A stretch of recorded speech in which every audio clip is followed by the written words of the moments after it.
ایک شخص مختلف شہروں میں گھوم پھر کر خرید و فروخت کیا کرتا تھا۔ اس شخص کا تعلق آذربائیجان کے قریبی علاقے شاہسون سے تھا۔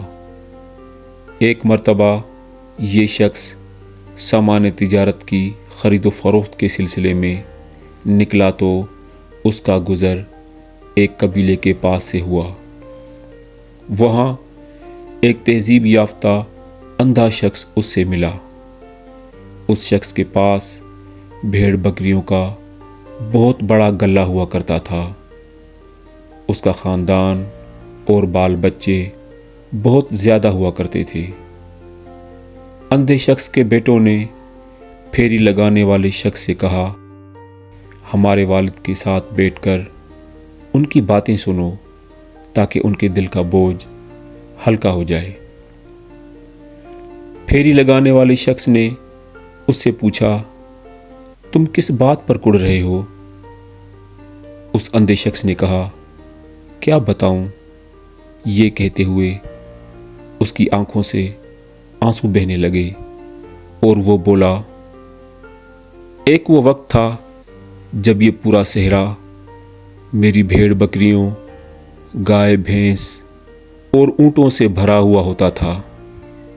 غرض یہ کہ میدان ہو یا پہاڑ، کئی فرسخ پر میرے گلے کے جانور ہی جانور دکھائی دیتے تھے، اور یہاں ہر طرف میری اولاد اور خاندان کے لوگ بسے ہوئے تھے۔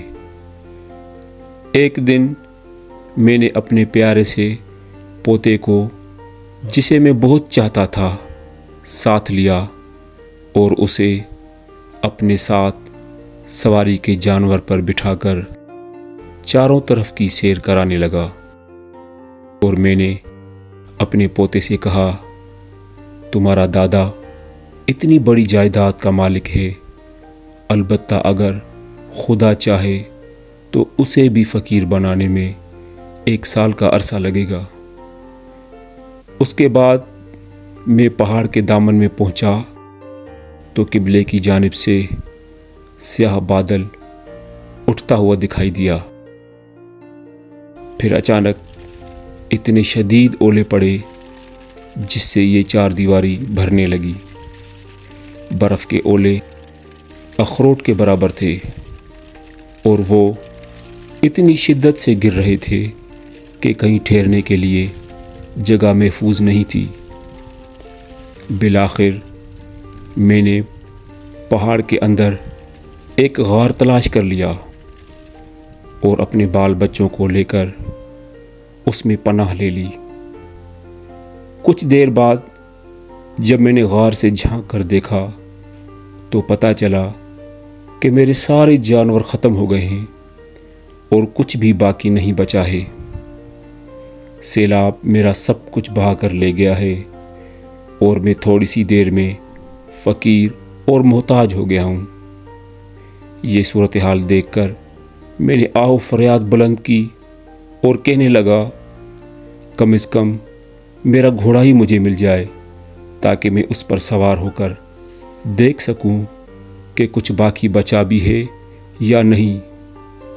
اپنے پوتے کو ایک پتھر پر بٹھا کر میں اپنا گھوڑا تلاش کرنے نکلا۔ اسی اثنا میں مجھے اپنے پیچھے بھیڑیے کی غراہٹ سنائی دی۔ میں نے دیکھا وہ میرے پیارے پوتے کو پھاڑ کھانا چاہتا ہے۔ میں نے فوراً ہی اپنی بندوق سے اس کا نشانہ لیا۔ میں بھیڑیے کو مارنا چاہتا تھا لیکن میں نے اپنے ہی پوتے کو مار دیا۔ مجھے یہ پوتا بہت عزیز تھا۔ اسے خاک و خون میں لوٹتا ہوا دیکھ کر مجھ سے برداشت نہ ہوا اور غم کی شدت سے مغلوب ہو کر میں نے اپنے سر پر بندوق مارنا شروع کر دی، یہاں تک کہ میری بینائی ختم ہو گئی۔ پھر تھوڑی ہی دیر کے بعد میں شرم سے زمین پر بیٹھ گیا۔ یہ اندھا شخص ارب پتی سرمایہ دار تھا اور اپنے آپ کو سب کچھ سمجھتا تھا۔ وہ یہ سمجھ بیٹھا تھا کہ یہ مال و دولت مجھے بچا لے گا، لیکن اسے یہ معلوم نہیں تھا کہ خود وہ اور دوسری تمام چیزیں خدا ہی کی جانب سے ہیں۔